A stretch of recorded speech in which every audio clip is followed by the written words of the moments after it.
I want to thank everyone who's tuned in worldwide for the Producing Peace podcast show. It means everything to me to have you a part of my journey, and please feel free to leave in the comments where you're listening to or tuning in from. It has been amazing to be able to have these meaningful conversations that have been tools of lessons for me with the guests that I've had. And it's been super exciting to continue the journey of creating Peace, the feature-length film. So continue to watch episodes and share episodes and support my journey to creating Peace, the feature-length film. Having your support means everything. And if you're compelled enough, please visit the crowdfund link attached to this video and make your contribution. No amount, small or large, will be turned away because it's important to be able to continue this narrative and to enter the trajectory and zeitgeist of what it means to be a storyteller. So I want to thank you so much for your support. Thank you for your kind words, and let's continue the conversation. And peace out. This is Adomako Man, and you are tuning in to the Producing Peace podcast, a podcast that celebrates the vibrant tastemakers shaping NYC's cultural landscape. From artists to activists, we spotlight individuals driving positive change and shaping the future of our city. In this edition, the conversation expands abroad in what I like to call World Peace X Egypt. A former writer for Scene Now, he is the founder and brand strategy director of Also. His creative extends beyond writing, as he once hosted The Small Council, a podcast dedicated to reviewing episodes of Games of Thrones. He's also the author of the book Afhana. Today I have the pleasure of sitting with Galalah. Galalah. Galalah. Galalah. It means royalty in Arabic. Okay. Yeah. I used to actually say Galalah when I was younger, but I think because I was whitewashed or I just thought maybe we should say it that way. But I think as I've grown and embraced myself more and my Arabness, I now say Galalah. Yeah. So you said in terms of whitewash, where are you originally from then, and what's your background? My background. What is my background? I am Filipino Egyptian. I try to say Filipinx as much as I can, but it never sticks. But I try as much as I can because in the Philippines, if you say Filipino, it's usually towards male things, and there's this thing in the Filipino culture that if wait, I stopped. There's this thing in Filipino culture. If it's if what the fuck am I doing? Well, so I know for a fact when it comes to Latino culture, Yeah. and even when it comes one of my closest friends, she's Lithuanian. There's a distinct way of describing a male. Yeah. And a female, which I noticed. I don't think that's a thing here in Egypt. It's not. It's definitely not because we just say Egyptian. Right. Yeah, but in the Philippines, if something is male, you say Filipino, and if something is a female, you say Filipina. But if it becomes more than one thing, you just say Filipino. So it automatically becomes male. So I think that's why I say Filipinas, because it's more everyone, and I try to be that as much as I can. Inclusive. Yeah. Wait, so you said you were born in Manila? I was born in Manila. Okay. I was raised there. My family are from Manila, also in a place called Macalelon. I learned Tagalog and English when I was younger. Oh, wow. And I learned Arabic only when I was 11. Oh, wow. Yeah. And then I think when I moved here, around 14ish, that is when my Arabic started getting slowly better and better and better. But it was absolutely the worst before. Yeah. I'm always curious because of, I don't know, I'm so obsessed with the idea of love stories and happiness and stuff like that. So I'm curious on how your parents met then, because that's such a those are two different communities of Yeah, people. 100%. You know, It was a bit wacky, to be honest, because my parents were not the most traditional couple at all. Like they met in San Francisco in the States. My aunt lives there. Oh wow. My sister's mom. Have you been to San Francisco? I have not. Oh wow. Yeah, but my aunt is a resident girly there, and yeah. Oh my god, I love that. Yeah. I love that. Yeah, and my mom was just with her, and my dad, he's not with us anymore. He passed away when I was like 18 or something. Oh, my condolences. Thank you. But he used to have the travel agency still exists, but like I don't know anything about it. But he used to have a travel agency that is based in Boston and in Saudi and in Egypt. Oh wow. So he used to travel a lot. They met there, and it was, I don't fucking know what it was, to be honest. It was maybe infatuation or love at first sight. I don't really know, because my mom is not really like someone who talks about love in the typical way. I sometimes think like, are you capable of love? But as I've grown, but that was me when I was younger. But as I've grown, I've learned that she has always shown love, but in different ways. But yeah, how did I get in the picture? They honestly just did the thing. I existed, and then they decided to marry when I was like 4 years old. Oh wow. Yeah. And that was like shocking to me as a child, because I used to think people get married and then they have babies. And when I was younger, I did not know why was I in the wedding? So I used to ask my mom, like, how did that happen? And my mom told me, if a guy tells a girl that he loves her, she just gets pregnant. And I used to have this fear growing up that like I can never tell a girl that I love her. Oh wow. Because like it's gonna happen. Wow. Yeah. Oh my god. Yeah. And so was there like a reservation towards the idea of love then for you because of that? Like, did it grow into like something else, or just like you eventually learned that and then you became like, I love you, I love you? I eventually learned at the age of 16. Oh wow. Yeah, but before, when someone was giving me was like educating me about the topic at large, and I remember for a week I was shocked, because I was like, Mom lied to me. It wasn't. It wasn't that. And then I think that was back when the internet was like new-ish, and like we were doing like the telephone, the modem thingy, the sounds and stuff. And oh my god. and then I found out, and then I knew that my mom is a liar.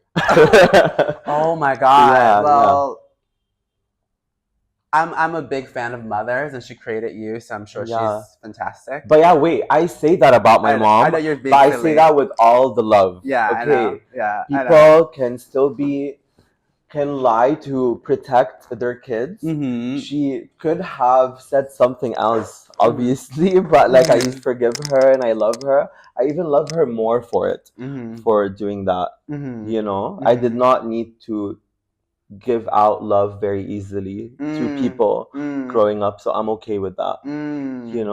But I mean, like, so I'm not into stereotypes, but I say things to measure out stuff. So like one of my favorite shows is the show Rami. I don't know if you know I love show. Rami. I love the show. Such a good show. Yeah. And like he was saying like how Egyptians just give love for free. Yeah. At one point, I think he did it in a comedy special or something. Yeah. And so it's so interesting to hear you say the opposite. But then there's nuance into like every group of people. 100%. But I think that was when I was still leading my Filipino life, But also, can I say, like, I think Filipinos are so loving and giving. Like, honestly, growing up, I used to have, like, I was not okay with being Filipino or Egyptian. I used to have very, like, honestly, like, I just thought I was, like, nothing about me was okay. I used to genuinely believe, because of how the world operates or used to operate, and I think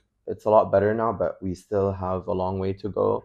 But I genuinely used to think something was wrong with me because I'm Asian, but also not just because of that, because I was also um, uh, darker than also my family, Okay. my Filipino family. And back then, there was a big, like, colorism problem. I used to genuinely think something was, like, wrong with me. And it's not just about how I look, but also how, just like me being Asian, you know?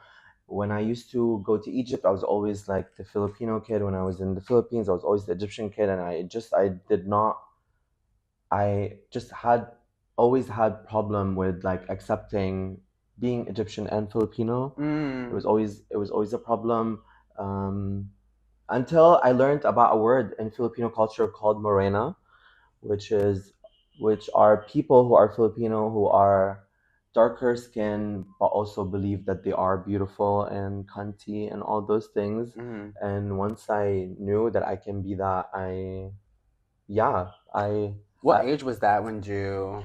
I think I was like maybe 18 or 19. It was like, Oh wow. yeah, like I used to put Fair and Lovely on my skin because I wanted that. It was that intense. Wow. Like crazy. And like it was the kind intense as in, like, I grew up, like, if I'm playing in the sun, my mom would be like, don't play in the sun because you'll get dark. Oh wow. You know? And like it always made me feel some type of way because obviously as a kid I don't think there's anything like fucking wrong with me, you know, with how I look and stuff. And then everyone around you would say that to you, and it's not even just my mom, like people around me would say that to me, you know. And it's not, again, I don't want to limit my Filipino-ness into just like how the color of my skin or whatever, because the Egyptians are also brown and they come in all, like, you know, in colors and stuff. But also being Filipino itself, it was also like just being Asian, and the stereotype about Filipinos being like maids or cleaners or nurses and all that stuff. And I used to be ashamed of it growing up, to be completely honest. But now I don't think not I don't think I 100% know that I am not only love it, but I'm proud of it. I think Filipinos are doing the Lord's work on this earth. We are raising your kids. We are cleaning your fucking houses. They're doing so much more than that too. We are, you know, taking care of you whilst you wither and die. we are doing everything, you know. So I do love it. But obviously I don't want, again, to limit Filipino-ness into just that. But I just want to say that I am proud of being Filipino and Egyptian. And like, honestly, anything that anyone has ever said to me in my life growing up that I've internalized and made it you know, work against me, it never was about me ever, and it was always about those people. And now I have the knowledge and I do know that. So I try as much as I can, honestly. Not as much as I can. I have been trying for quite some time now, and I think it has become part of my identity, which is like never take things personally ever. Like literally never. I do not take anything personally ever, because again, it really, most things, or 99.9% of the things that people say about you have nothing to do with you and everything to do with them. Before we continue with our conversation, here's a clip from the film Peace. You what?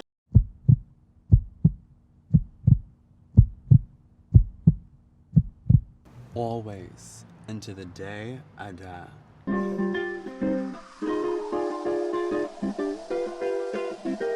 Yeah, because I remember I saw you were talking about how someone walked up to you and was like, "Oh, you're like beautiful, but that's because of your Egyptian side." Yeah. And that is the most craziest. Yeah. I mean, like in America, for example, there's the whole like, "Oh, you're pretty for a dark skinned person." Yeah. Like it's the same thing. It really is the same thing. And it's crazy that like people feel so entitled to say that. Yeah. And like it's wild. Yeah. Like, and for example, that thing I posted about that used to happen to me growing up, and I used to believe it. Like people would be like, "Oh, you're so good looking or beautiful for an Asian person," and it just always felt very like what backhanded. yeah, but very compliment. backhanded, and it would make me feel all sort of things.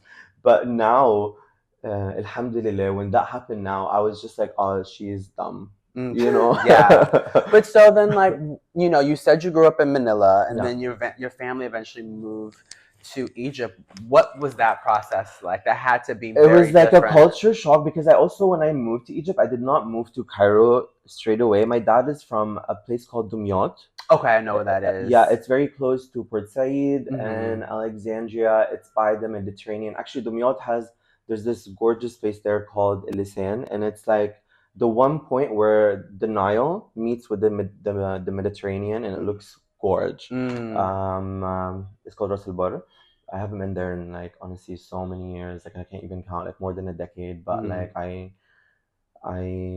loved her. But it was a culture shock because like everything was just so different, and like again I was the Filipino person always there.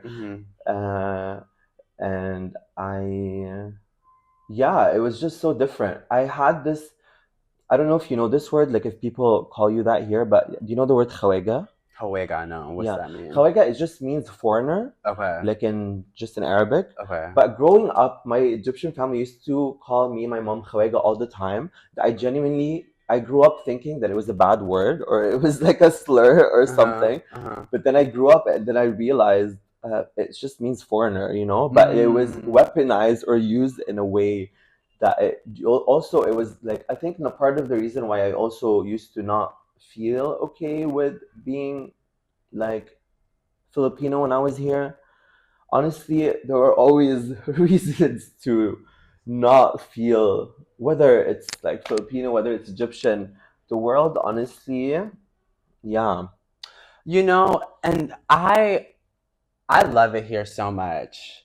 The reason why I do agree. I feel like the world does not see the motherland. Yeah. Like this is the land of where civilization has began. So 100%. it's just crazy, like about that. But you know, I'm curious because you know you came from that city, Yeah. and then from there you moved. I moved to Cairo when I was like maybe 18ish or so because On your own or with your family? On my own because of college. I actually stopped living with family ever since I came to Cairo, and then I'm now 32. I only started living with my family again like a year and a half ago because my mom got diagnosed with cancer, and I was like, damn, I need to be with her and with my brother and sister.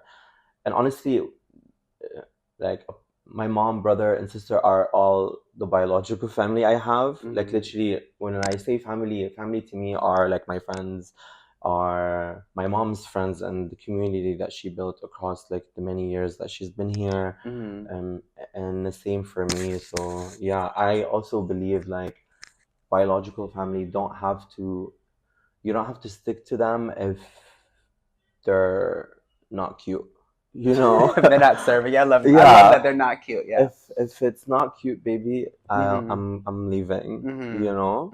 Yeah, and it was again a very hard thing to do, but I think you have to keep moving forward, you know.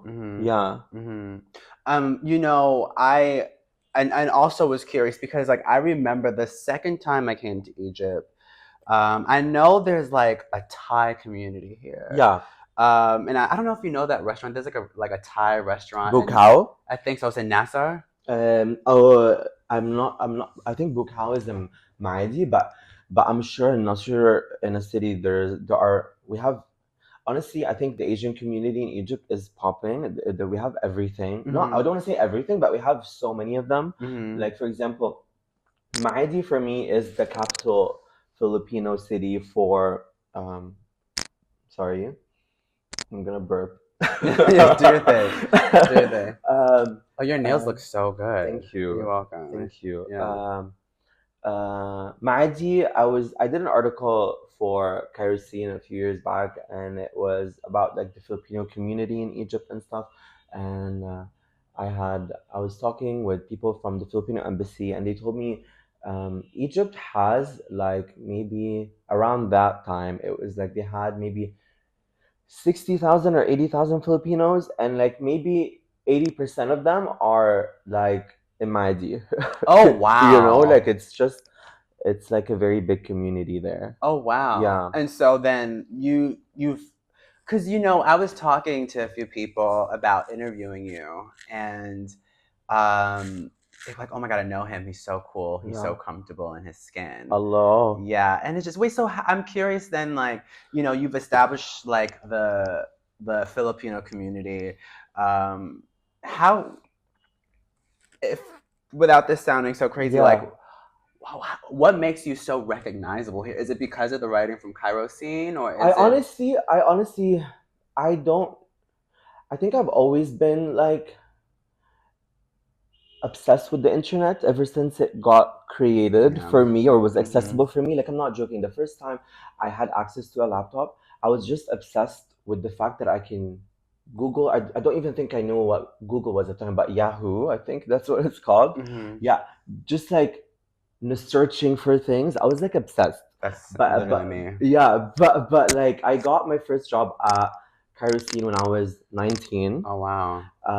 As a social media manager and also a writer. And at that time, Kerosene maybe had like maybe 100 and something followers. Oh wow. I think they were just like at the beginning and just starting around that time. And at the time, I was like, I think I've always been a yapper. Like on Twitter, I had like 15K followers maybe, and I kid you not, I had like I looked recently and I saw that I had tweeted.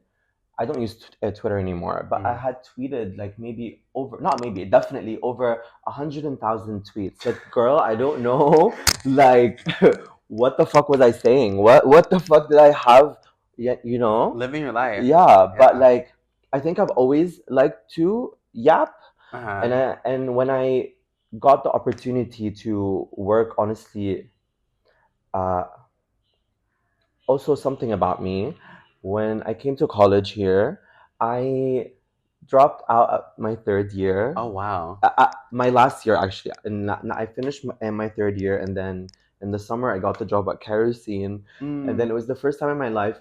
I had jobs before, but they were just like honestly jobs to like survive and stuff and just make money, um, but never something that maybe it meant more than just making money, to be honest. And Kerosene was honestly the first chance or opportunity where I worked something that genuinely made me feel things. Like, I can't explain that feeling, but it just made me feel. I felt like vibrations all over. Oh my god. And it could be from simple things like writing an article about a restaurant, or like, I'm not joking, it could be like covering an event, or like something random that's happening at Cairo Jazz Club, and it would just ignite me or make me feel things. And I think across the years, I've written about like so many different things, and I think maybe that's how people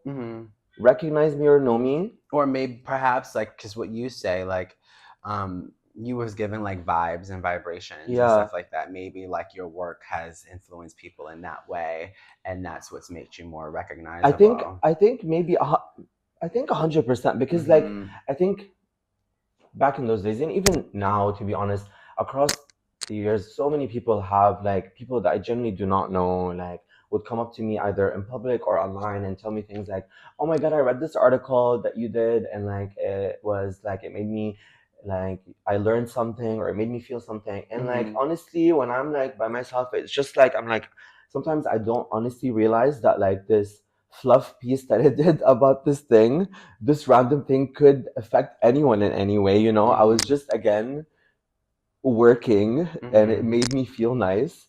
But it just, yeah, I'm blessed, honestly, and grateful that like anything I create or do could even like make someone feel anything. So yeah, alhamdulillah, bigad.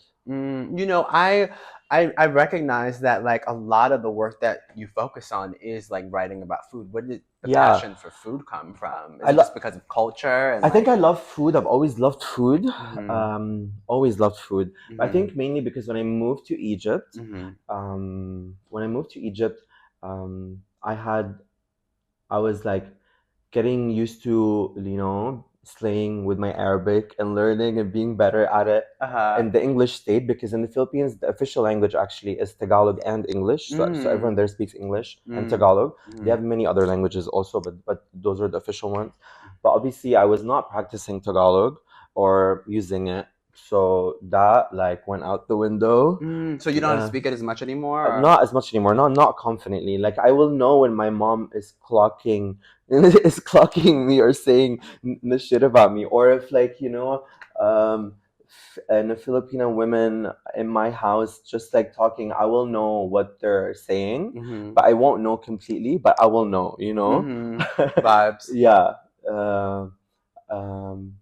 But food was, I think, my way to connect with my Filipino heritage. I think it really did it was what made me connect with being Filipino. Like I can have, I most, like I don't want to say I mostly have Filipino food, but and the Filipino food is just like in my life. It's not going anywhere. It is, I will be eating Filipino food until the day I, die. It is an important part of my life. And I think that just made me love food in general, And when I was at Kerosene, and I was in Cairo also, which was like a new terrain for me, and I felt like, oh wait, I can also write about all these restaurants that at the time not a lot of people knew about them. And then it just became, well, I guess, yeah, a lot of people did. I think a lot of people, I was always the go-to person for my friends or people around me for like, okay, where should we eat today? Or what should we do? Or where should we go? And yeah, so I think that's why food was a big thing for me. It was just like, I think I love food. I can literally eat anything. I'm not joking. There is nothing I will not eat or put in my mouth. And like, I will, oh my God. I will have it all. I love food so much. I think I'm so appreciative of food. And when I say that, I genuinely mean like food to me is so important. I can just, people who like eat food and they have to watch something or whatever while eating food. I don't need to be doing anything other than focus on this meal and just be grateful that I'm eating it. And when I say I love food in all its in the shapes and forms, I mean I like getting, down and dirty and eating it, or like having a bowl and eating it like this, or chopsticks, or anything. I love food. Yeah. I wish I had the passion for food. Yeah. Since I've been here, I probably eat like once a day, and it's because like. But why? Because I have so much fun. I get so distracted. Yeah, you feed on life. I feed on life, and then I always go back to America like 15 pounds, which equates to like 17 kilos, like smaller. Yeah. And so, but is that the goal? I mean, I don't mind being small, but like I'm never like, oh, let me lose weight on this. Yeah. It just so happens like I remember 2 days ago when I saw our friend Mustafa. I didn't eat that day until like 9:00 at night. I was up, yeah, and it was just like I eat because I want to like not be hungry.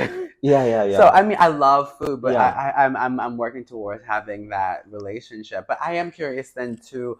What is like one of your favorite places to go to in Egypt since you have this deep relationship with food? I think honestly, okay, a lot of people have asked me that question, and I think I can never answer it completely because because again, I love all foods, I love all cuisines, but if I'm gonna choose, obviously it's gonna be Asian food. I love Asian food. Yeah, Asian food, just like that's it for me.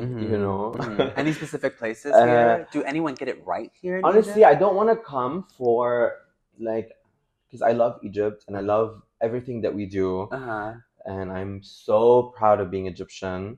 But I think as someone I was editor-in-chief of Scene Eats, and I used to write a lot and edit a lot and like interview so many people in the food scene and stuff. And it's just like I don't want to also generalize this across all restaurants, but like in Egypt, but like we have this thing where it's like a restaurant can be super amazing, but then consistency will go out of the window at some point, and it's like depending on the day or depending on the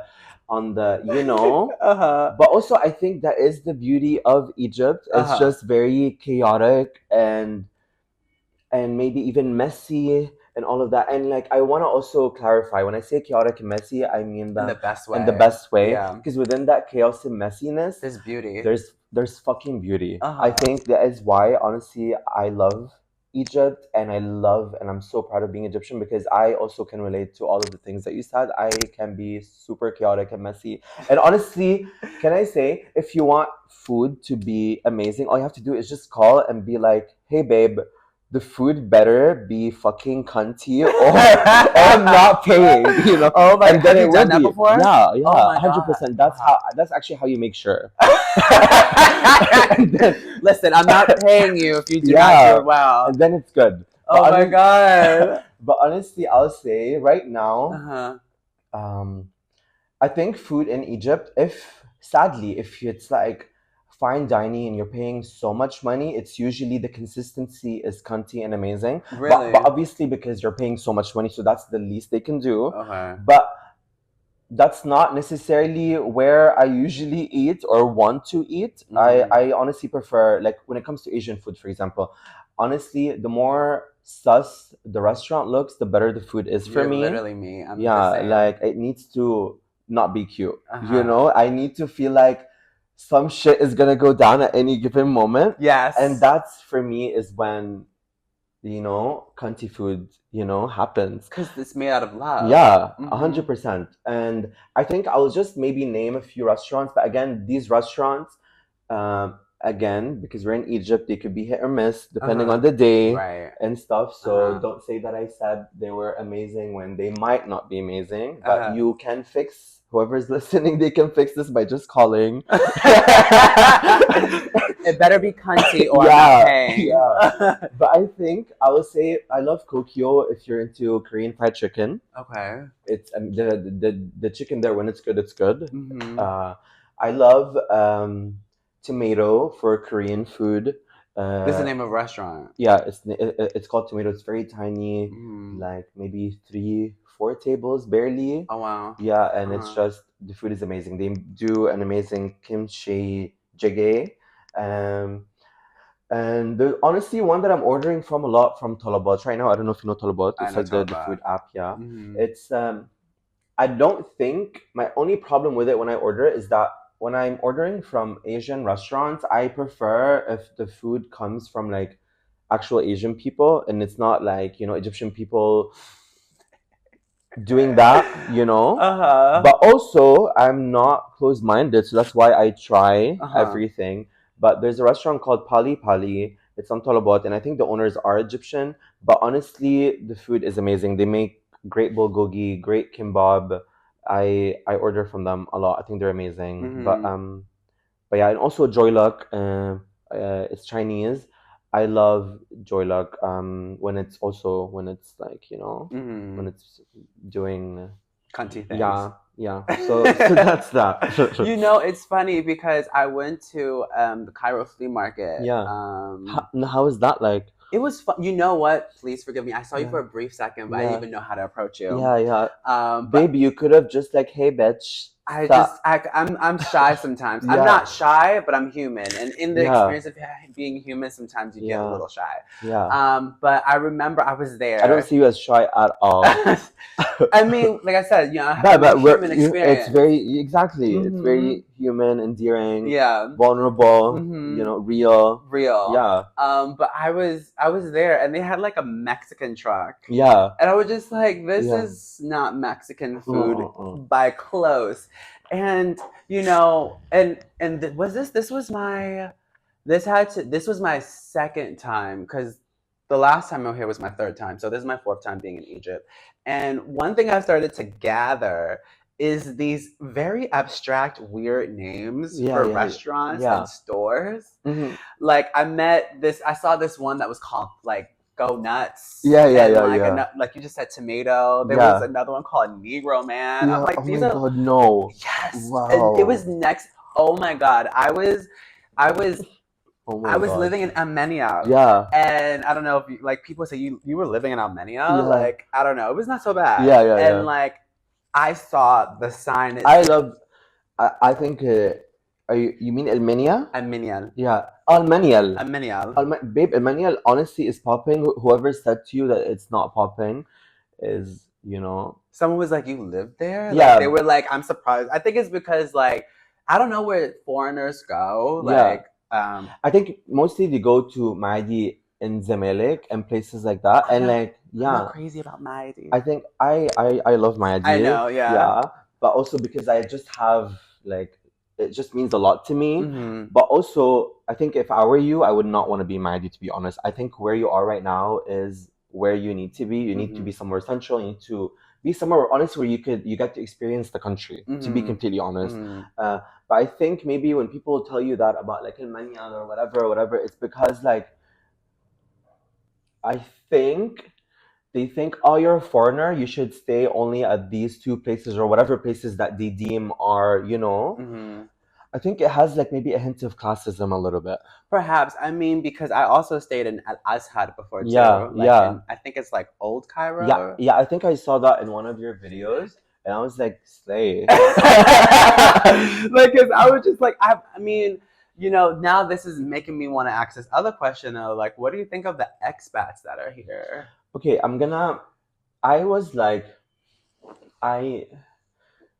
it's very like a complex question for me. Mm-hmm. I'm not really a big fan of like foreigners, mostly white people, but sometimes it knows no color, I agree. It knows no color who come here and they're like, oh, I'm like an expat, and they literally do nothing but befriend one another and not learn Arabic, but also complain about how, for example, the Uber or like the shop man didn't know English. How dare they? Are you fucking joking me? Like, are you for real? Mm-hmm. And it's gonna be like some bitch from fucking Yorkshire or Leeds or somewhere where they can't even like talk English, Mm-hmm. And most of them, I think, in my experience, were teachers. Mm-hmm.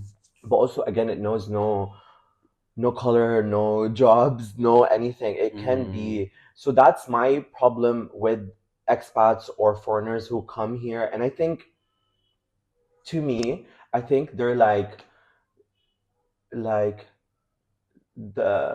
they are doing the colonizers' work, but like right now, for me, that's how I see it. Because if you're I think traveling is also political, to be completely honest. I think anything, honestly, you do is political. I think, fashion is political. This is political, I think traveling is political in terms of like, if you go to a country and like, the money that you spend on like, depending on the businesses that you support, the places that you go to, the people that you surround yourself with. I think that is very like important. And I think if you come to a country and you're just taking without like at least appreciating or taking a moment to understand like what's up, I don't think that's okay. And like, also, I say this because one of my exes was an expat.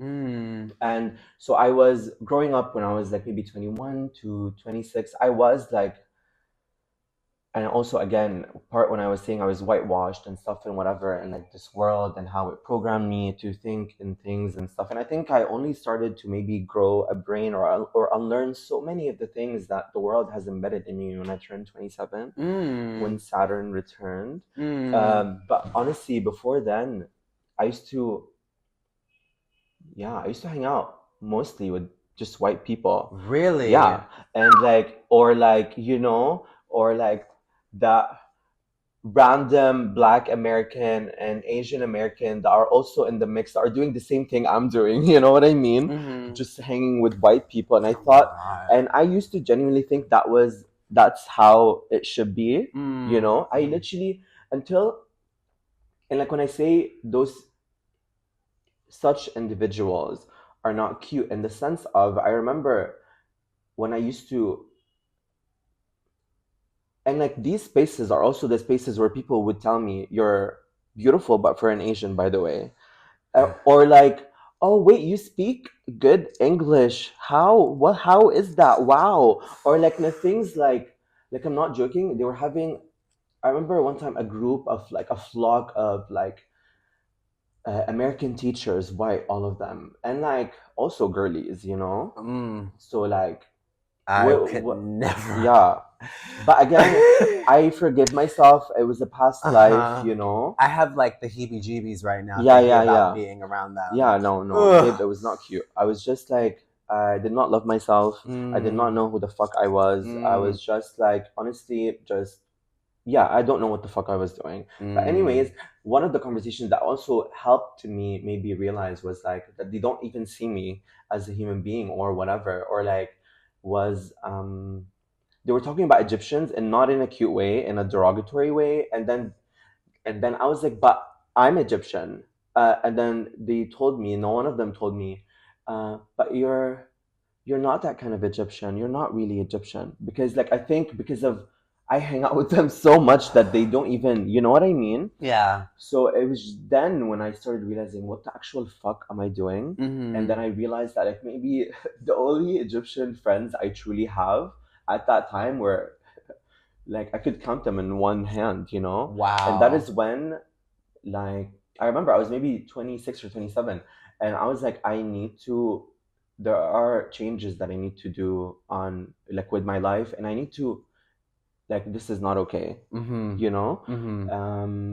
Yeah, so that's how honestly I feel about, you know, foreigners or expats. But I also, having said that, I do not think every person that comes here who is an expat or a foreigner is that. Obviously, I don't like to generalize ever, but I do think that a big percentage of expats and foreigners in Egypt do exactly that. They just stay in their own bubbles.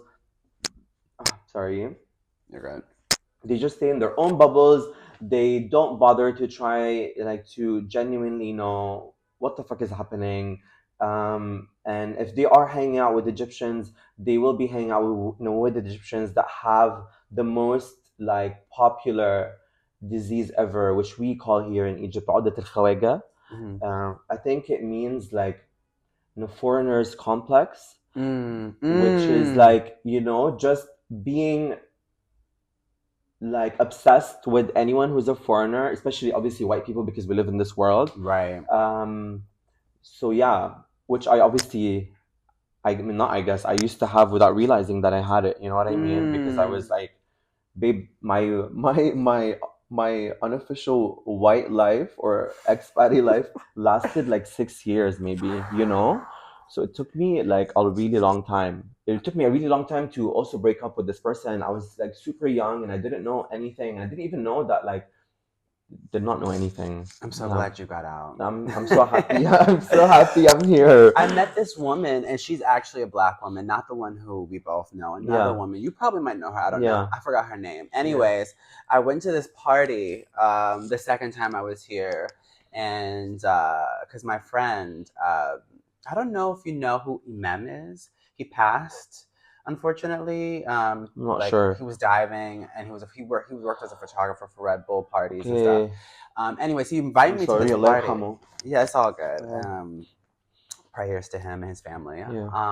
But like, he invited me to this party, and I met this Black girl. And every time I meet Black people here, they're always like, "Oh my God, another Black person!" You know, so excited. Yeah. And when I met her, I was like, "Okay, cool. Like, you know, let's connect." And then she was like, "Oh, you know, like, I only really hang around white people on here." And I'm just like, there's 30 million people in Egypt. Well, in Cairo. Yeah. Not in Egypt, in Cairo. Yeah. And all you find is white people. That has to be intentional. Yeah, of course. Like, and I didn't say that. I just remember leaving her that day. And I'm like, how is it that you leave America and then you find yourself hanging out with white people in Egypt? Yeah. Like, for me, like, I feel that whenever I see someone who's not from here, I like kind of want to walk away really fast. Yeah. Because I feel like the people I get that. I can't consider myself an expat. I feel like that's so pretentious to even exactly, say. exactly. Because technically they're immigrants. Yeah, 100%. But because they're like from another country that's like London or Germany or whatever, they're like, no, we're not immigrants, we're expats. And I think that just sounds so pretentious. 100%. But so then I guess, I want to inquire, question then from that community, how did you find the girlies here? The girlies from you mean like the expat community? I have no interest in them. I mean like we're done with them now. We're done. We're gonna talk about the girlies in general. The Egyptian girlies. Yeah, I honestly think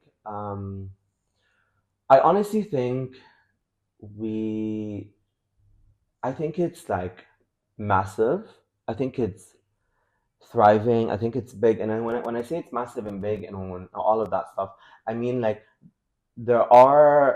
we exist in all of our like tribes. You will find, people who are into fashion or creative whatever, or like the patriarchal ones, or the ones that like do candy, or whatever, I think it's like really, really massive in terms of that. And like I think if you have the knowledge, you will be able to find your tribe if you want to. Like you've been to Cairo Flea Market, for example, which people say that it's so crazy because one of my friends, he was like, I could not go there because he didn't use these words, but like we're speaking in the way how we're speaking. He was like, it's too vibey there. And like if I got caught there, like it's like, I'm like, what?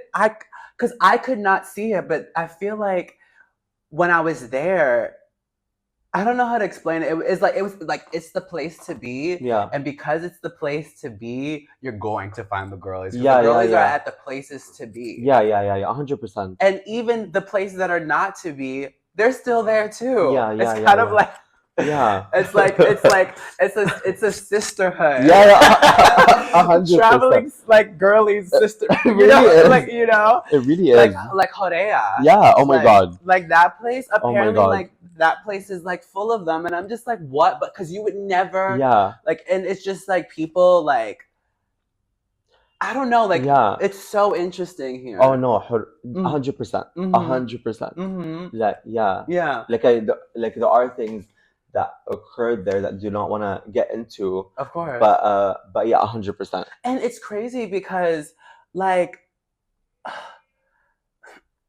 you would never think. Yeah. You would. So like, for example, when I walk down the street, people, I'm very confident in who I am, and it's not in a sense of like ego or narcissism. It's just like I'm a little bit aware of who I am, or excuse me, I'm very aware of who I am, and so I understand because I'm in Egypt, people are gonna stare at me. Because of my skin, like people like have often like assumed that I'm Sudani. They assume that I'm Nubian. I'm like, no, I'm American. And they're so in shock, like America. So, but there are times when I have my hair like this, and people don't ever make me feel weird about it. And I guess that's where I want to lead with you, is that like, for me, I feel like there's like this ignorance towards what it is to be in an Arab nation, to be in Egypt in terms of, being different, being a girly, being an artist, being anything that's considered different. Then. Like, what do you think are some of the misconceptions about being in Egypt?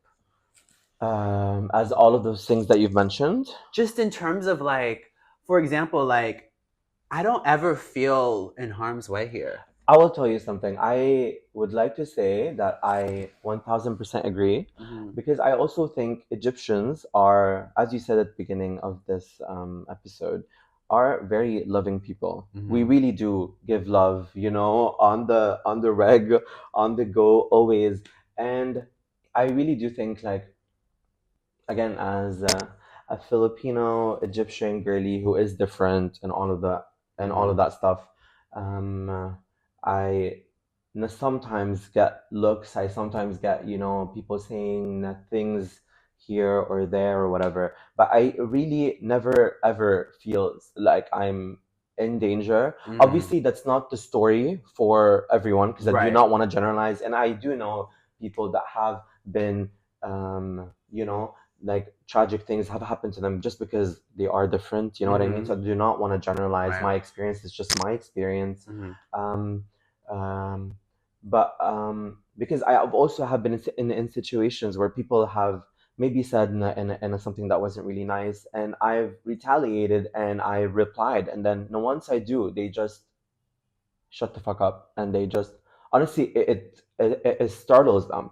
I think, again, Egyptian people are loving. I think we're just brainwashed by this world, by things, to think that we have the audacity to just say something that's not nice or give, a look or whatever. But I think most of them don't have a plan B. It's just like, it's just that, in my experience again. And honestly, I am now at a place in my life where, again, these such occurrences used to make me feel some type of way about myself, used to make me feel like something is wrong with me, or like, um, or anything, to be honest, just like that I'm not okay with who I am. But alhamdulillah, now I don't think it has anything to do with me. It just has everything to do with this person that obviously has a problem with being themselves and just projecting their bullshit onto me. And like, I don't need to waste a second, on this person, because in the grand scheme of things, they are like nothing. So like, when you say you sometimes go to places and genuinely not feel like anything, or you don't feel like you're in danger or whatever for being different, or it's very much welcoming. Yeah, I 100%, yani 100% understand what you mean. I've had in my life, I've been so blessed to have more wholesome, amazing, beautiful experiences than bad. And I think what a lot of people who, might be either Filipino or just anything that's different, in this country, just maybe are worried by what might happen, and then maybe that could stop them from just doing that. But then, and for me, I think it used to be, being myself was maybe, being fully myself was maybe the hardest thing ever. But I think once you do it, it genuinely becomes the easiest thing ever. Like, I don't know anything else. Yeah. So I guess that would be like your advice to like the younger like ones out there, like exploring like their identities in terms of 100% who they are as a person. 100%. And I also want to say about the younger ones, I think Gen Zs are also doing the Lord's work in this country, even everywhere, to be honest, because like, I see them being themselves and just like doing the thing and not giving a flying fuck about anything. And I think that's very admirable and inspiring. And continue being up to date with all things peace by following the links attached to this episode. Thank you for tuning in. Now let's wrap up the show. I think people should be themselves, like, and if you don't know who you are, I think that's totally okay. I did not know who I was until like, maybe I did not try to bother to learn who I was until I was 27, like like that, the white life I had. Obviously I knew who I was to some extent before, maybe ish, but like, the pieces were not, piecing. Even now, like, I think it's just a constant journey to just, do things and know. And I just think, loving yourself and being who you are is like a privilege, and it is an honor, and you should not like, and once you clock yourself that you're not doing it, because again, sometimes we forget how to love ourselves, and it's an everyday practice, and sometimes we forget to be ourselves and all of that. But like, I really do think if you clock yourself doing it, you need to remind yourself, okay, no, I am going to be myself. And like, yeah, and I also think if you also think you cannot be yourself around in a certain environments or whatever, then create those environments or reach out to friends, tell them that, like, this is not working out, I need to be this or that or that or that, whatever it is. I think, if you can't find a space for yourself, fucking make it. Like, yeah, you have to fucking make it on yani. Yeah, that's what I honestly believe.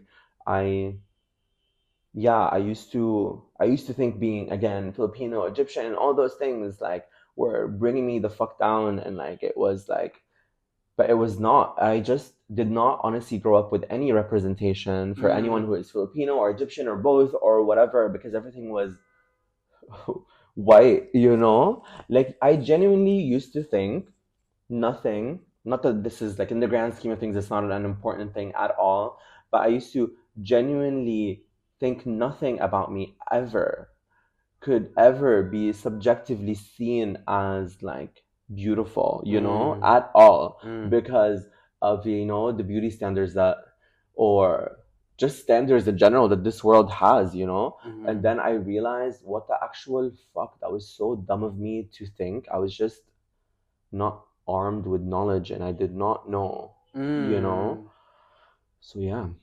I mean, I've definitely like have been in.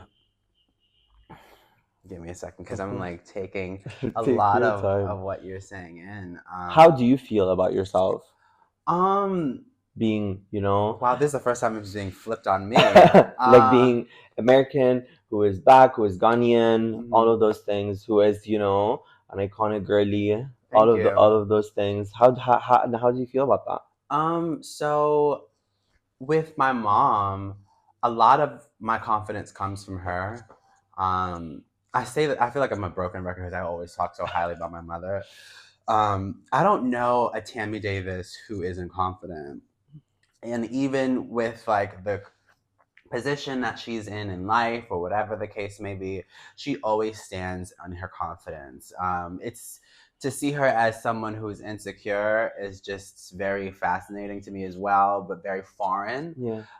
And so because of that, like, her confidence has boosted my self-esteem. I love that. And I'm glad that I've had a mom like her to embrace me, because the thing was, I always tell people that the reason why my mom has such a deep love for me and loves me no matter what shape or form I am is because she sees a piece of her in me, and because of that, it's important for her to protect it. Yeah. And so I don't really, so I always tell people I'm human, so there are days when I do feel insecure. Yeah. But I'm not an insecure person, and that's mainly because, like, I feel like life is too short to feel insecure. I don't want to ever look back at a moment and be like, damn, I wish I would have given a little bit more moxie. Yeah. And so, yeah, I mean, there are times where I've felt like, I mean, I've always felt different, but I feel like that's part of the human experience too, is to feel different. Of course. But I don't know. I've always, I mean, my name's Adomako.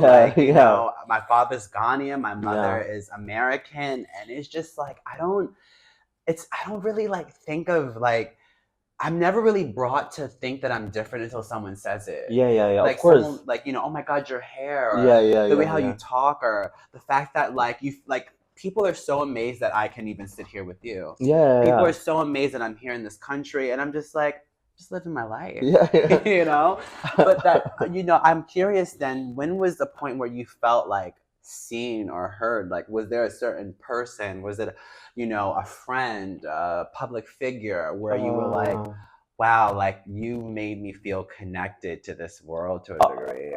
Honestly, to be completely honest, I think she's gonna love this. I think I would say working at Kerosene did help me feel like that, honestly, because Amy Moefi is the founder of Kerosene, and the Mo4 Network in general, the company who's the mother company for Kerosene and Now See Now and all. Is she the Egyptian? magazines. She is Egyptian. Okay, because Amy. Yeah, Amy Moefi. I think she's British Egyptian, but I'm not sure. Sorry, Amy. But she is Egyptian, 100%. She is an iconic Egyptian. She really is my. She's like a second mother to me, whether she knows that or not. But I think there's a thing in the Mofor culture where she calls, or we just call ourselves there, like a Mofor misfits. Okay, there's even like a hashtag that we used to post when we post pictures from the office or whatever. And the office was literally that. It was just like misfits from all over either Egypt or whatever. And it was just like, and it was refreshing to me to just see, to work and get to know so many people. Again, because it's also a creative field, so everyone is just, on their own, like, their own person and their own whatever and all of that. But I think that space and working in that space definitely made me embrace who I am more, or love myself more, or just know that I can be myself and it is completely 100% okay, so I think it's that. But also, other than that, I think friends made me feel like that. My family made me feel like that. I used to not think that they did that, and that's why I moved out and I left them. But also, I think I was just programmed again by this world to think like, I think by your people, Americans, to think like, oh, my people, by 16 or 18, I have to move out because that's just the thing. But honestly, as I've grown now, you know how like either in other cultures or in Egyptian culture and Filipino culture, you don't have to go anywhere unless you get married or if you want to on your own accord. I am more of that girly now. I love that. I used to not think that. I used to think, oh my God, of course, fucking leave and I go. I think I want to be attached to my family. I don't want to leave unless I want to leave, And like when I moved back with my family, actually, a year and a half ago, when my mom got sick and stuff, she's alhamdulillah okay now and good. I like in the first year I was like, oh, when am I gonna move out, or when am I gonna do this? And now honestly I don't think I want to move out. I want to just stay, I want to just like be around them and yeah, I don't. Yeah, I think if your family is familying and you're vibing, there is no reason to leave. At least if I'm based with them in the same like country or city. You know what I mean?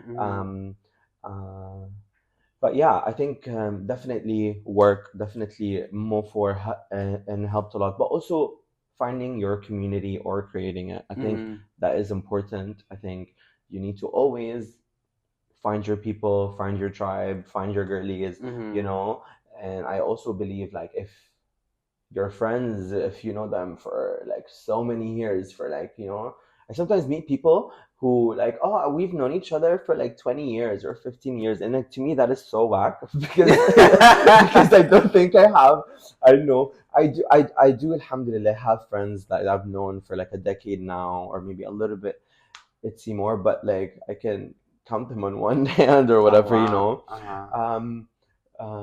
I don't think time is a measurement for anything, especially when it comes to relationships. Obviously, it is important and it's good and all of that. But I think I'm saying this only because saying if you are ever stuck in a situation or in a friendship or relationship that is just the only thing that is making you stay is the history and the time, but it's not doing anything, it's not enriching you, it's not nourishing you, and it's just not seamlessly integrating into your life in the cuntiest way ever, where it genuinely makes you feel nice, like then leave.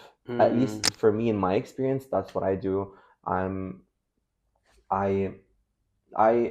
yeah, I think the reason why maybe I I've fallen in love with myself because I only honestly surround myself with people who love me and also love themselves. You know, I don't have time for honestly bullshit. And I'm not saying like I only need to hang out with people who are, you know, optimized to the maximum or don't have problems. I have problems. Everyone has problems. What I mean is, I can only hang out with people who, even because we're going to fuck up, as you said, we're all humans. We're gonna be shy. We're gonna be assholey. Maybe, you know, on a bad day we could be assholey, but at least if you have accountability and if you're apologetic and you genuinely did not mean it, then of course. But honestly, anything else, I do not have time for. I agree. Yeah, because I believe even if that person is not harming you in any way, if not physically, not even by talking necessarily, being around them is not good for you. I just think I believe in energies, and I just believe, like, you know, you are, you know how people say you are, you know, the 5 people that you surround yourself with or whatever the fuck. I believe that, and I believe that because of energies, you know. I believe you will be. Yeah. So, no, I totally agree with you on that. My father used to always say, "Show me your friends, and I'll show you who you are." So, wow. Yeah, your dad was. Yeah. I mean, my dad is very wild, but like that's one thing of the small amount of things I could say I learned from him. Yeah.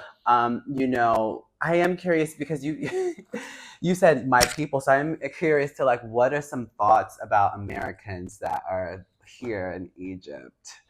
I could, like, obviously not you, but like I could do without them. They can go back to their country.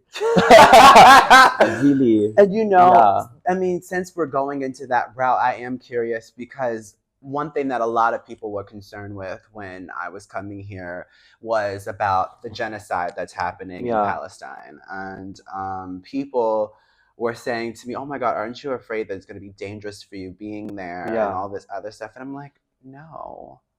And so for me, like, what I explain to people is that the way how Egyptians see it is that when one of us bleed, we all bleed. 100%. And so, you know, with that, there's not danger here, but there is an emotional attachment. There is sadness that's going on because there's part of the Muslim community, part of the Arab community being deeply affected. Of course. So I am curious to, like, through your lens, how has Egypt been affected, or how have you been affected by what's going on in Palestine? I'm gonna be completely honest. Like, when the events of October 7th happened, honestly, that changed. Like, obviously, I was pro-Palestinian before and stuff and everything. Obviously, I was pro-Palestinian before and all of that. But honestly, when those events happened, and continue to happen, you know, until this day, it changed everything for me. Everything changed. Like, my priorities in life changed.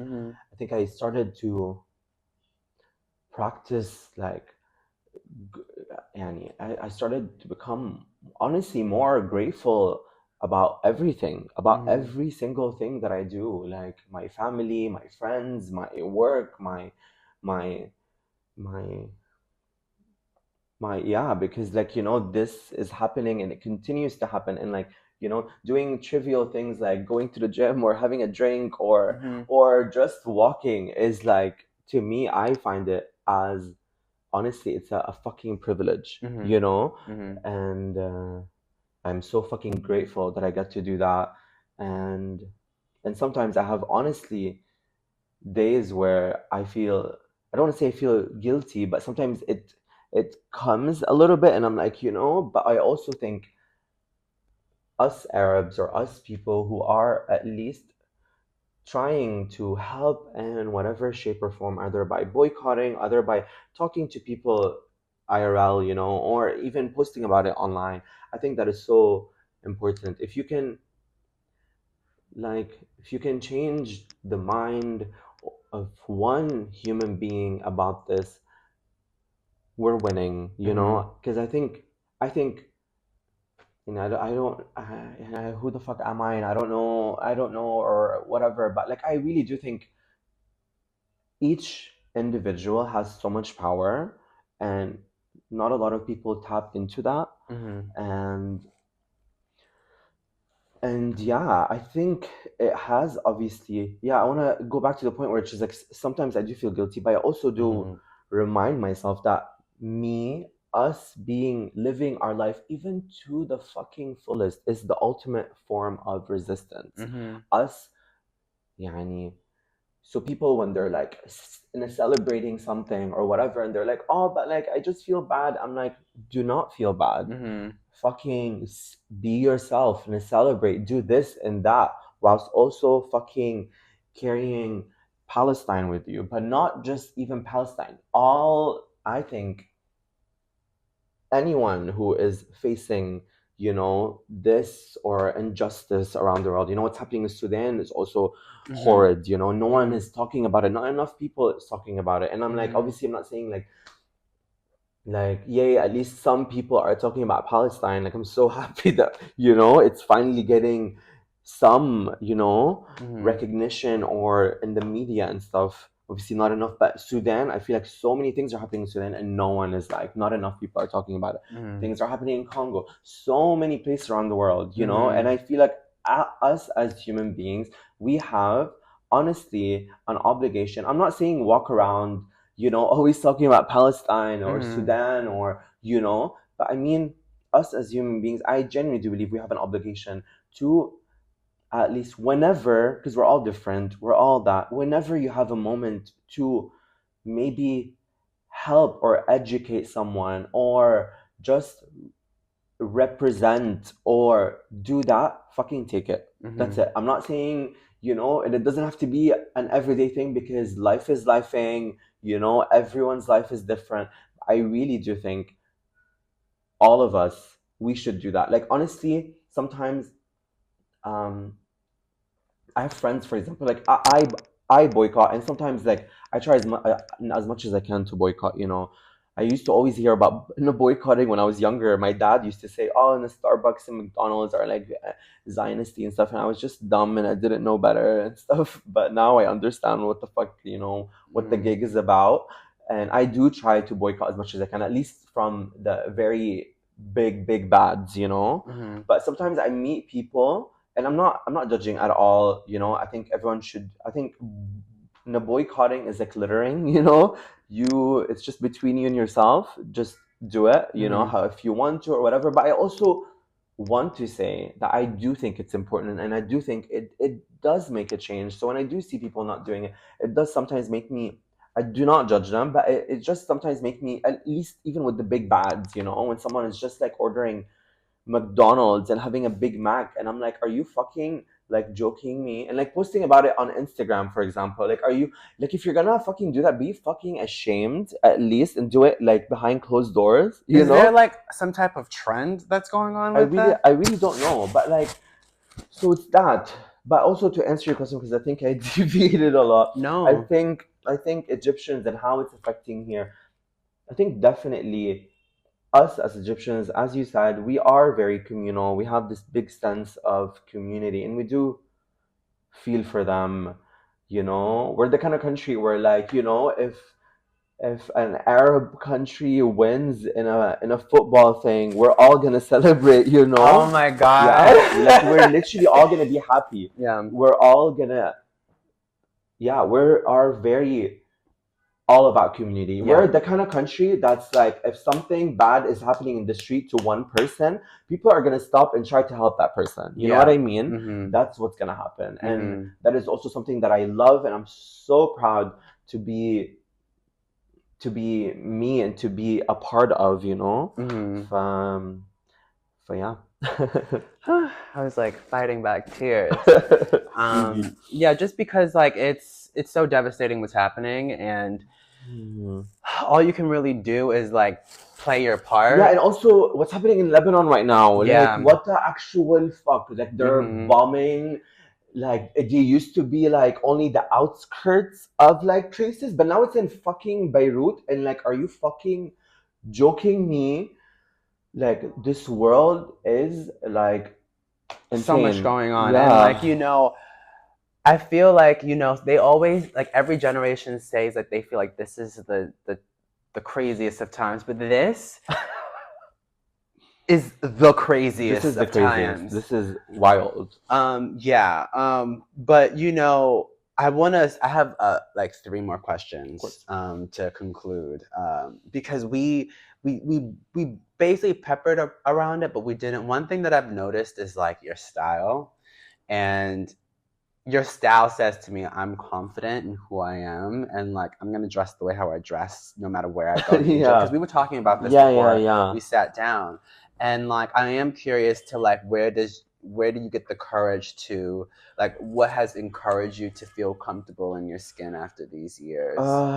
Honestly, I think I've always loved the self-expression. I think it was always like an outlet for me to just express myself in a world that has, like, I remember ever since I was young, I'm not joking, ever since I was young, everyone and their mother, whether I'm in the Philippines or in Egypt, everyone and their mother has always told me, why are you walking this way? Why do you talk like this? Why are you wearing the hat like this? Why is this, why do you like this color? Why are you playing with this thing? And like, ever since I was young, because like I could have been maybe 7 or 8, and I have memories of that, you know. And even until now, people still think that they can say that to me. But I think I don't remember when it happened, but I think I just, you know, I don't think, like, I think there is, being yourself is, again, a privilege and an honor, and I did not know that until very late. I grew up having so many problems with who I am, my identity, how I look, everything, like genuinely, like so many fucking problems. And now that I know that it was never me and it was always everyone else, you know, because I do know that I'm not, if I'm, you know, expressing myself clothes wise or anything wise, I'm not like hurting a human being, you know, and I'm also respecting whatever place that I'm in always, you know. um and I'm not hurting myself. And if I am hurting another human being, I would not mind for that person to have a conversation with me, and then we will engage, you know, and make me understand your POV. And then I'll be like, okay, you are absolutely right. I shall not. But if someone just walks up to me and says, oh, you shouldn't do this, and I know that in my, you know, in my girly math, that there's nothing wrong with it, I'm not gonna not do it just because it makes you uncomfortable, you know. And I know that I'm not doing anything like wrong. But yeah, I don't know, I love clothes, they make me feel nice. And I also think like feeling looking good, or how you think what looking good means, just makes you feel good. You know. I think like I just love clothes. I think clothes are amazing. They empower me, to be completely honest. They make me feel super cunty, and not in an egoic way, but like just I feel like, you know, the same vibrations that I felt from work. That's how I get from clothes also, to be completely honest. Like I will dress up to go to the grocery store, because, you know, because why the fuck not? You know, and I'm not hurting anyone, and I just want to get my, you know, my Greek yogurt while I'm wearing, you know, whatever the fuck I want to wear. You know. I'd say, you know, I've realized this a few years ago, that if anything, it's making a lot of other people feel seen, because when they see you dress the way how you and dress in confidence, it says to them, oh my God, that person can do that, I can do that too. And it doesn't take having a million followers. It doesn't take having to be on TV every day. It doesn't take. It just takes being a figure in your community, 100%. and then someone saying, wow, he decided to wear green today, I'm gonna wear green too. 100%. Like, yeah, and I agree with that. يعني مليون في المية because like I'm inspired by fucking everything. Same. Honestly, I can like يعني I can be inspired by the most trivial of things, you know. I think yeah, and like to also يعني yeah. I don't know what I was gonna say, but well, so I have two questions to wrap up because you are a popular person here in Egypt. And so the first out of the two is, what does expansion look like for you? Expansion for me would be honestly growing my roots here and also the Philippines. I'm planning on going in January and I want to stay for maybe a month or 3. I don't know. But I wanna go and just like explore it. I have never explored it outside of family influence and stuff. And I wanna just do it on my own. Please make tons of content. Yeah, 100%. But I wanna grow my roots here in Egypt and there, and like expansion for me honestly means community. I wanna the people around me, the community that I'm so grateful to be a part of. I wanna make it grow. I wanna empower not just myself but everyone around me. I wanna give all the people the knowledge. Honestly, how I lived my life, whether being a Filipino person, an Asian person, a darker skinned person, a girly, whatever the fuck. I don't want people to wait until they're 27 to be completely honest, or even if they've passed 27 and they don't know. I don't want that to happen. I want everyone to just I believe that nothing I own honestly is mine. I believe nothing I own is mine, and I believe also nothing everyone owns should be theirs, and we should just give to one another instead of just fucking take. Like I've been in so many situations in my life where it could be seen like a problem might arise because maybe, for example, like my phone is gonna die and I'm somewhere maybe I'm not familiar with, and it could be seen as maybe just overly stimulating in all the ways. And I would feel like, oh wait, I'm gonna freak the fuck out now, but like I don't need to freak the fuck out because we're a community. I'm just not gonna freak out. I'm just gonna communicate, which I think honestly our superpower in this world is communication. Our superpower is communication. For the longest time, I used to not speak. I used to not make space for myself because again, how I was raised and how I used to see myself and how society used to make me feel. I used to feel unworthy. I used to feel like, oh, I'll just be okay with the slice of cake that you're giving me because I'm so grateful that you're even considering me to give me the cake. But now I'm like, I'm going to take the slice myself, or I'm gonna take the whole damn cake if I fucking wish to. If I know I'm not harming anyone and no one wants this cake and I fucking want it, I'll fucking say so. So like when I say communication is important, something as dumb as just being in this environment that I was talking about, I'm just gonna ask the first person I think I should ask and be like, hey, do you have an iPhone charger? And then I'll fix it. And like I implement that on other aspects of my life, to be completely honest. When it comes to community, I have been in so many situations in my life where I truly would have been royally like fucked, but it was the furthest thing from that because I just leaned on the community around me and the friends that I have, or not even friends, sometimes literally it's just strangers. And I'm just somewhere and I'm in a pickle and I don't know. I just think we should not suffer ever alone. I think human beings are like, obviously, slay, be iconic, depend on yourself, all of that stuff, be independent, but also you never have to face anything alone.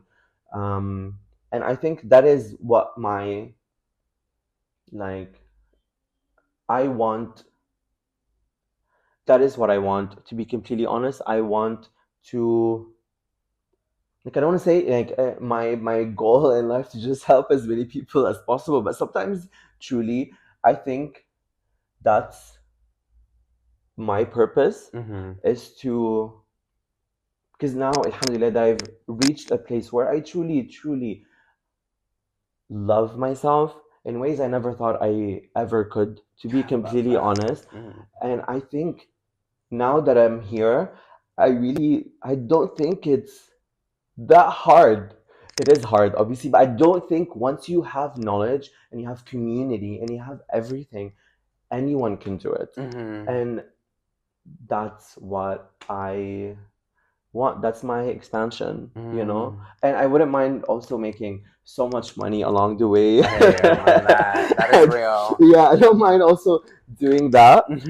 But my main goal is definitely honestly community. All communities, I think, yani, I think we're all just trying to live and love ourselves and just like have fun, you know? And like I just think like, yeah,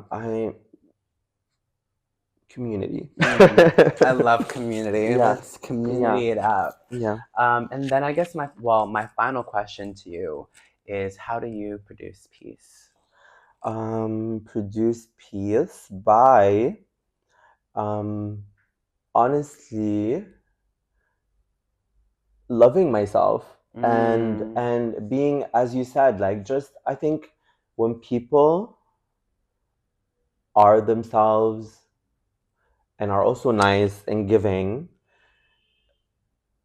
that inspires other people to also maybe be that, you know. I think yani, a human being loving themselves is the most peaceful thing ever. Because anything else is honestly not peaceful. If you have negative self-talk, if you do not love yourself, it's automatically not a peaceful environment anymore, you know? Like, I really, now that I'm 32 also, like, I genuinely believe, as cliche as it sounds, every decision in your life that you make, before taking it, and you ask yourself, does this come from a place of loving myself? And just be mindful and make sure that you're doing it. Like, if you just make sure that it's from that place, then I promise you everything is gonna honestly work out. And also, I want to say, like, how do you produce peace? Again, loving yourself and all that stuff, but also boundaries. Boundaries are very important. That's how you stay also peaceful for yourself, for everyone around you, because I think we're all neurodivergent or autistic to an extent. We're all fucking weird. We're all fucking, we think in very unique fucking ways, and you cannot also think that like your partner or your friends or your community are gonna know what you are thinking at all times or expect them to do things. So like, honestly, we need to talk, and that's what I'm going back to communication. It really is our superpower. Just talking. So many of our problems can be solved by just like talking. A text, just uttering a few words, whatever. They could be so like simple. Like, for example, I wanted the AC in the Uber while coming, and I was just feeling a bit hot, and like for 5 minutes I was just feeling annoyed with myself and just feeling like, oh, it's just so hot. But then I was like, oh wait, there's like a really nice guy next to me. I'll just say, can you turn on the AC? And then it turned on, and then everything became cute again. You know? And like, obviously that could happen in so many more drastic things, you know what I mean? Where we don't talk, and then it's just like, oh, we hate our life or we hate whatever. And yeah, I think that's how you maybe produce peace or whatever, by just honestly loving yourself and imposing the boundaries that you need to do. Yeah, that's what I would say. Oh my God, Kurt. This was so amazing. Babe. Thank you for having me. Shukran, Habibi. Shukran, Awi. I want to let the people know where they can find you, keep up with you. You can follow me on Instagram. It is KURTGAL. It's gonna be here somewhere, right? Yeah. Yeah. Well, yeah. Attach it to the bio. Yeah, it's Kurt Galalah. Yeah. Thank you guys for tuning in. This has been another production of Aman TV Productions. And until next time, bye. Bye.